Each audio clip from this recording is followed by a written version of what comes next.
So it's been a while since I recorded or wrote for business history. It's been busy, but I was watching one about cookies. Who doesn't love cookies, especially chocolate chip cookies? Um, the recipe for chocolate chip cookies was actually an accident. Back then, I guess this is like early 1900s, maybe 1915s, 20s. I don't remember the exact date, but cocoa was big in cookie recipes, right? Oreo has it. So cocoa was kind of like a staple. And this woman was like, oh man, I'm out of cocoa. What am I going to do now? So she had a chocolate bar, chopped it up, thinking that it would mimic cocoa's effect, but no, it didn't melt and it didn't get that cocoa consistency. So she's like, hey, I'm onto something. This is really good. And that was Toll House, right? We Toll House cookies. But fast forward to like the 50s, and there is basically this guy who's a financial guy, and he is in California, tech, Silicon Valley, like proto, all of that. And his wife is like a really pretty like homemaker who comes from a modest background, and she really likes to bake, and she makes her cookies for her husband's function at their home, I guess when he's like having his boss over or whatever. And at one of these parties, she somebody's complimenting her about the quality of the cookies, and she misspeaks. I think in the reenactment it was oriented, and instead she said orientated, and the guy basically made her feel like crap and that she's an idiot. So she's like, nah, I'm not going to stand for that. So Mrs. Fields was like, okay, these cookies are really good. I have people sort of vetting them over the years. So she does something really innovative. Malls weren't what they are today. And so the idea of a food court didn't really exist. And I think it was the Marshall Fields Mall in the Marshall, the one in Chicago, again, blanking, uh, that really introduced the idea of like the picnic in the food court. So Mrs. Fields got on that trend early. She's like, no, I'm going to have my cookies like in a mall because people, there'll be foot traffic, whatever. Her husband actually has to get the loan with her because women weren't allowed to do jack anything back then. So I guess he's progressive and gets his wife a loan, and she opens up this business in the mall and nobody's coming, and she's kind of like, oh crap, like, my success is riding on this. And she comes up with a brilliant idea of samples. If you've ever been in the mall and you've got like the meat on the stick, you've got the cookies, whatever, they'll even like Starbucks does it sometimes with like fraps and whatever.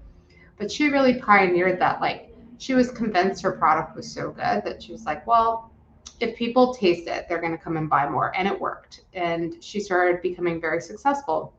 And then she wanted to expand. And again, it was like, quality control, but she wasn't interested in franchising. So I think her husband is like, fine, let's do this, and believes in her, and they do it together. And she's realizing that she's kind of giving away the secret recipe to all the managers she hires. So she comes up with another ingenious plan that sort of like revolutionized fast food and as we know it. So what she did was she pre-packaged everything. So let's say that to make a batch of cookies, I'm making this up, it's 2 cups of flours, half a cup of chocolate chips, blah, blah, blah. So she pre-portioned or pre-packaged all of that and basically had the store managers then mix it and then cook it for a certain amount of time. So she pioneered that in fast food. But that's not it. This woman, I mean, from humble backgrounds, not super educated. At this point, I think it's in the 60s, she's got like 14 stores, and she's going, like, her and her husband are sort of like headless chickens running from one to the other because, again, they don't want to franchise. So he's kind of a tech guy. She gets a computer, and they come up with this revolutionary idea of like, what if we put a computer in every store? And like computers weren't like what they are today. There was like this like MS-DOS, like coding, scary looking crap. Like the personal computing stuff really hadn't taken root. I have to look at the dates again, but basically she gets like, old school computers in, but then she has an idea of like, well, can't we connect these computers and see, inventory and things like that, so we don't have to be in this location and that location? And our husband's like, yes, we can. So he basically builds like, I guess like an intranet or some kind of like a cloud-based system that, well, not cloud-based, but he basically builds like an intranet that connects all of these computers together, and then they can see how things are trending, sales, I guess returns maybe would be somewhat applicable, but yeah, they basically created that POS technology that showed inventory and sales in near real time. And guess who bought that technology from the fields? Freaking Burger King. So in selling the humble cookie recipe, Mrs. Fields changed the game. She revolutionized like how ingredients are packaged. She built this like dope computer system, and she basically eventually got her own loans too. So it was really amazing for this woman without an education. And props to her husband too. That was like, all right, I'm going to take a chance on this, on her, which might have been, that's a big risk too. His reputation was on the line, and it wasn't like cheap investing in all of this stuff. They could have really hurt their economic standing, but they did it. And Mrs. Fields still consults. And I looked her up. She was like super cute. So in like the 80s and whatever. So I just really admire her. And I like that she just was so gutsy and did it. And I always think of like, you know, so many of these stories with these entrepreneurs and these big brands really started because people had the guts to pursue a dream, a hobby, or an interest, and just were sort of relentless in their pursuit.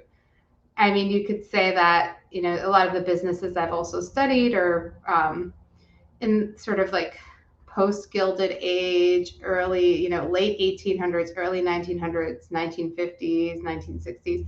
So you could say when it was a period where people did have more advancement and there wasn't such high cost to entry. But then again, technology has also removed some of the barriers. Maybe physical entry points are kind of out of reach, but today people have options to sell services online and may not need the brick and mortar or as much space dedicated to that. So some things to think about. And every time I go to the mall, I smell those delicious cookies and walk them.